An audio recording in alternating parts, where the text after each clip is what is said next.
Claire Duval returned to the sleepy lakeside town of Ashmere, seeking peace after a difficult year. Her grandmother's old cottage sat near the lake's edge, its weathered walls holding generations of memories. She planned to spend the summer restoring the house and herself.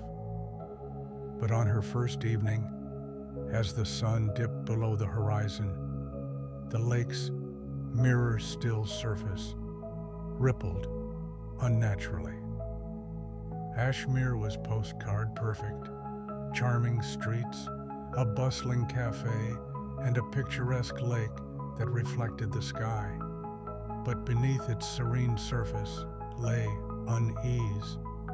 At the cafe, townsfolk greeted Claire warmly, but offered veiled warnings about the lake.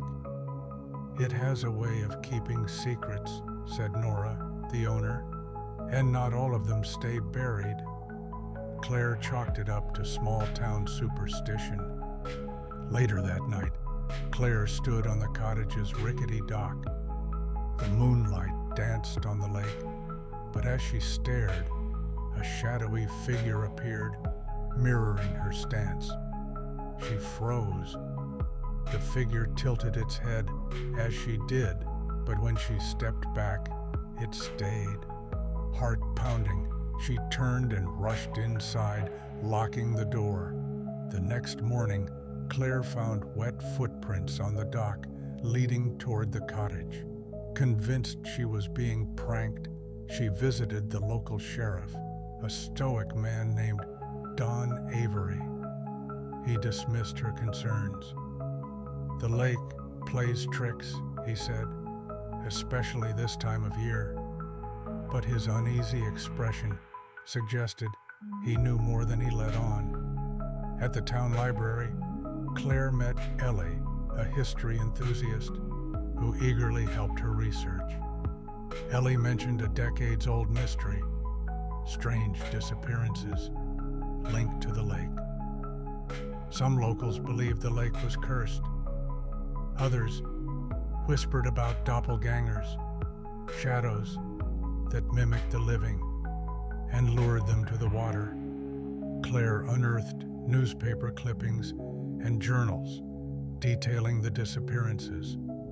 The victims were last seen near the lake, often behaving strangely beforehand, withdrawn, speaking in halting tones, or staring into the water for hours. A chilling pattern emerged. No bodies were ever recovered. That evening, Claire ventured to the lake again, this time with Ellie. As they shone flashlights over the water, faint shadows appeared beneath the surface, twisting and writhing. One broke free, taking a humanoid shape. It mirrored Claire's movements perfectly, but its eyes gleamed like dark glass. Claire and Ellie fled, the sound of rippling water following them to shore. Claire discovered her grandmother's journal, hidden beneath loose floorboards. The entries described her grandmother's growing fear of the lake and a peculiar ritual involving candles and an old silver mirror to ward off the shadows. The final entry read, "If they mimic you, they want you. Never let them follow you home." Ellie revealed an old map showing an abandoned boathouse at the lake's northern edge. Locals avoided the area, but Claire was determined to go. As they approached the decrepit structure, the lake seemed alive, whispering faintly. Inside, they found symbols carved into the walls and floors. Protection sigils, Ellie guessed.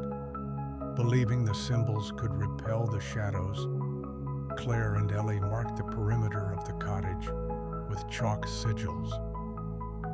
That night, the shadows hovered at the water's edge but did not approach. Claire felt a flicker of relief, but as dawn broke, the sigils had vanished, washed away by the morning dew. Claire realized the lake's curse was tied to the townsfolk themselves. Ellie theorized that the shadows were fragments of those who had drowned, seeking to reclaim their lives. The doppelgangers weren't random. They mimicked those they intended to replace. Claire devised a desperate plan. Using her grandmother's mirror and a circle of protective candles, she would confront the shadows and sever their connection to the living. She and Ellie set up the ritual on the dock under a moonless sky. As Claire began the ritual, the lake roared to life. Shadows surged from the water, writhing and shifting.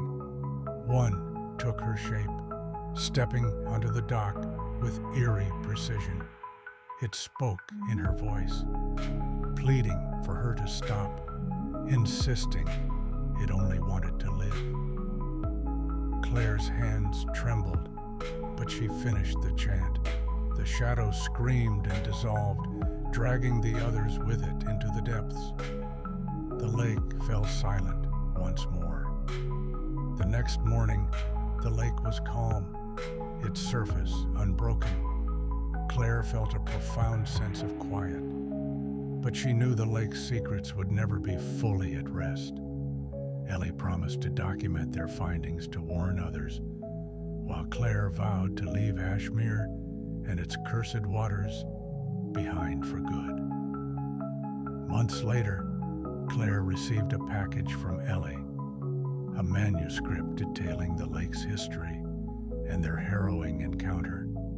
Included was a photograph of the lake at sunset, its surface serene, but in the corner, Claire noticed a faint shadow that didn't belong.